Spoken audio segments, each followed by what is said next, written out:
So, you know, it's easier when you have a deadline. And that is one of the basics that you need to be getting now.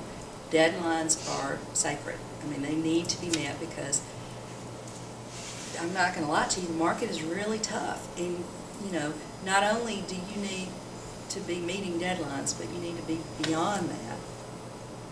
And, you know, push yourself to things that maybe you're not comfortable doing. For instance, the video camera that's going right now. That's something really new for me. And the reason I'm doing it is because I attended a workshop a couple of weeks ago where this gentleman who was quite a bit older than me said he looks at any kind of writing down as just part of the process. And he described this meeting. He's in like a Field and Stream sort of magazine writing deal. He hunts and fishes for a living, he says. But he said that he went to New York. He's published quite a few books, and he's written a lot for lots of different magazines. And he went to New York, and he met with these publishers and magazine publishers, and they said, you know, what story ideas do you have? And he said, I don't have a single one. And I said, what do you mean? He said, I'm here to answer your needs. If there's a story that you consider a problem, if there's a story that you've always wanted to get done but nobody can do it, blah, blah, I'm your guy. I can do it. And it doesn't matter if you need a print, if you need video, if you need whatever, I can produce it for you. You pay me, and I'll get it done for you. And the guy just radiated confidence. I mean, here's this kind of older guy, you know, he's not real cool looking at all, and, you know, he gets up and he talks about hunting and fishing, and you think, oh, this is going to be really interesting, you know, because I don't hunt and I don't fish. Then he gets up and he says, he's just like this incredible personality, and he says, I can double your income with everybody in here. And we're all like setting up, going, okay, what do you, he said, if you're not stupid, I can double your income. Of course, you're like, I'm not going to admit that I'm stupid. He says, all you have to do is learn how to sell.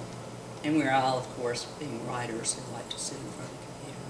I'm sort of the exception. I'm very extroverted, but, you know, I used to be an introvert. And he said, no, what you have to do, and you're already doing it, is you have to learn to sell yourself. Because that's really what you're selling. You're selling yourself. And you have to know that you're trying to answer that publisher's needs. It's not about some particular story that you want to get written unless you're writing a personal essay, which I know y'all have done in here, or you're trying to write something on your own, maybe a book or something like that. But if you're writing for a magazine editor, you're writing what he or she wants. It's not about you. And you know, you think about the other person and how you can satisfy their needs. Especially if you're looking for a job, you go at it as in terms of, you know, what does this company need and how can I provide it? So, okay. All right, so these were some things that several editors at these three magazines said that they're looking for right now. This is a guy from Field and Stream, and he says he's looking for staff that are comfortable handling all aspects of the job, from packaging a complicated service story, that's like a have-to story, to editing a long narrative, to conceiving a multimedia edit program that includes print, online, and video. He's looking for people who can handle, quote, multiple platforms at once. Y'all know what platform is? I mean, I'm like, oh my gosh, you're kidding me. You want me to do all of that? But that's what this guy from Field and Stream, which I would think is a pretty traditional publication, is looking for. And then American Lawyer, the woman says that she's looking for smart, hardworking, and deft conceiving and editing stories across all platforms. Here's that word again. You need basics, good judgment, a writerly sensibility, and high reporting standards. And you need people who sweat the copy and make sure that every word is accurate and precise. And she wants somebody that knows the difference between what works for the web and what works for print. I, myself, am still working on that. Are y'all familiar with that? Does that ring any bells for y'all? Can you say what you mean by that? I did some research for a class last semester just specifically on headlines and how they differ from print and then, online, and that there's kind of a difference in what people will pay attention to versus what they will in print. Okay. It's just. You can think of an example. Just people. I'm trying to, because I compared a local newspaper and what they put, and usually the stuff that they put online was even more sensational than what it was. And it is more of a question, isn't it? Yeah, it's more to try to get them to click on the headline, to click on the link. And most of the time people don't, just like a newspaper story, they don't make it all the way through. You've got just a little bit of time to hook people in because they're ready to go somewhere else. And they also talk about that they want more links to other stories. Like if you've written a story on some, trial that's going on, if there was a story about it, when it first happened, you want links throughout the story that links you back to the story that you wrote 3 weeks ago when the person was first indicted or whatever. So, yeah, my limited understanding of it is also that the headline, it should be something that sort of leaves something out to make you read it. Whereas the headline in a print publication, most of the time, you really want to be specific about what that story is. So it's a different kind of mindset, more like a People magazine person instead of a newspaper. So, and certainly that is the way things are going. One more lady here from Scientific American, and I loved her because she didn't want what other people wanted. She said, I wouldn't expect all editors to know how to execute in video, audio, or apps. I'm like, thank you. But I expect them to at least think about stories in those terms. So that I can do. I don't consider myself a photographer. But with a fancy enough camera, which I have now owned, and it's a really small little deal, but I can take a picture that's publishable, and I can think visually. I do know that there has to be a visual element, always, to stories, which comes from magazine writing. That, you never can do a story. Well, you can do like an essay or something like that. It doesn't necessarily have to have that. But. So in terms of equipment, I purchased this little doohickey, which is almost a point and shoot, but it's a little nicer. It does a lot of stuff that I have no clue how to do, but I'm still learning. It even has a video element on it, so I've gotten to find out to do that. And they're trying to think visually on their stories. With each story that they turn in, they are required to look at what graphics would go with it. Would a chart look good? Yes. What photographs would you take to accompany this so that they can tell this to the editor in a query? And even the editor term is changing. Recently, you may know this, that the Associated Press decided they're no longer going to use the term Associated Press writer, under somebody's byline. They are just using Associated Press. So Steve Caldwell, Associated Press. And the reason for that, they said, was increasingly articles may be written by photographers, videographers, and radio reporters, in addition to those working primarily in print.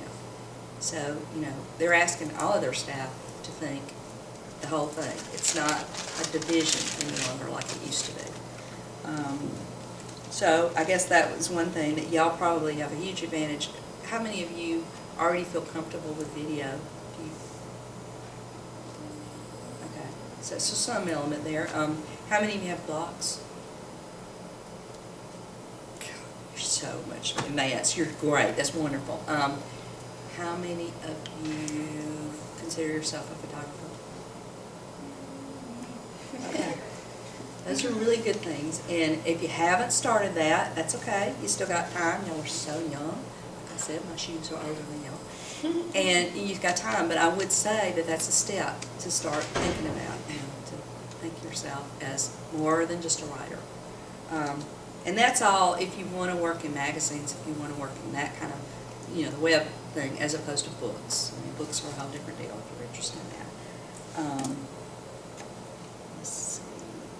Oh, how many of you have some sort of presence online? Okay. Like a video or like a profile posting or something. Not necessarily a website, but something like what they went to look at the Publishers Weekly one. Yeah, I was going to hand those out if you haven't seen that. Well, let me start with this. Here's some stuff that I have written recently as a freelancer. That's an article about Gatlinburg, and it's a travel piece that I did for Endless Vacation. And what I was going to say is, it's still a matter of who you know. It is. I mean, that has not changed, and it's not going to change. That came about because a friend of mine had written for them before, and she was swamped when they came to her again, and she couldn't do it, and she gave them my name and said, yeah, but I know this woman in Birmingham that could do it for you, no problem. And if she knew you guys, she would have recommended y'all, because y'all are right down the road, right? But, you know, so I got to go, I got to take my kids, got a mountain chalet, got to stay in for free, you know, it was fun. It was fun. Yeah. So, this story is a profile for a hospital, a local hospital in Birmingham, and I didn't get a byline or anything, but it was a lot of fun, and that's something I would mention to you if you're looking for markets, things to go for are things that are not affected by the economy, which are health situations. Hospitals are really good. People are always going to get sick, and they're probably going to be the last to kill their newsletters and their internal publications. And this one was a day in the life of a resident, and I met him, the photographer and I met him at like 6 in the morning at his apartment, and we followed him all day long, and then I wrote a little story about that. So there, start that way. And then I've written essays. This is a Southern Journal and Southern Living about where I'm trying to be funny about my hair. And so anyway, and I enjoy doing that. But that is sort of, for me anyway, essays are more like an inspirational thing. Like, oh, I just had this thought, and I'll write it down. It's not like I'm sort of moving in that direction right now. I'm actually trying to write more essays because I'd like to amass a collection to try to do a book. And there's another travel piece on Rugby, Tennessee. We're all working on a travel piece right now. Most of the pieces are travel for their description. And I stepped into Deborah's territory. I wrote a food story, which I called her immediately when I got the assignment. I was like, okay, help me out with this. It wasn't a food story like she can do, where you create recipes and do all that stuff. I would not have a clue. But this came about because I had an online presence, because I am a member of the Alabama Media Professionals group, and in that, one of the benefits of being a member is you get to do a tiny little profile of yourself. And this guy, who was based in West Virginia, queried Alabama writers, and he got the Alabama Media Group, and mine came up because I had worked for Southern Living, and so he assumed I knew something about food, just like they assumed I knew something about farming.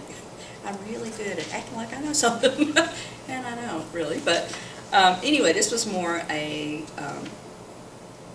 choose an iconic recipe for several states and then write about that recipe, like a history of Bananas Foster, and it came from the restaurant Brennan's in New Orleans, and I talked to the guy who owns Brennan's, and yeah, he gave me the history of that, and it was a lot of fun. I enjoyed doing it.